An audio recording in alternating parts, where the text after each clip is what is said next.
Заминувам од Скопје по ден исполнет со разговори со релевантни политички лидери, напише на Твитер поранешниот шведски министер за надворешни работи Карл Билд по синокешните средби. Ниту од европскиот дипломат, ниту од ВМРО ДПМН нема информации дали тој се сретнал со Никола Груевски. Билд претходно изјави и да имало можност, тој немал време за средба со претседателот Иванов затоа што дошол на средби со релевантни политички лидери. Меѓународниот монетарен фонд во најновата прогноза предвидува дека македонската економија годинава ќе има раст од 3,2%, а до година од 3,4%. Највисок економски раст во регионот годинава ќе забележи Албанија со 3,7%, а најнизок Бугарија и Хрватска со 2,9% и Србија и Босна и Херцеговина со 3%. Поголем раст од Македонија ќе имаат Косово 3,5% и Црна Гора со 3,3%. Претседателот на Турција Реджеп Тајип Ердоган во интервју за CNN изјави дека уставните реформи не значат премин на диктатура.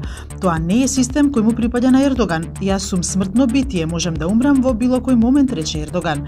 Таму каде има диктатура нема претседателски систем, а ова што го видовте во неделата се вика демократија, а јас тоа го викам волја на народот, рече Ердоган.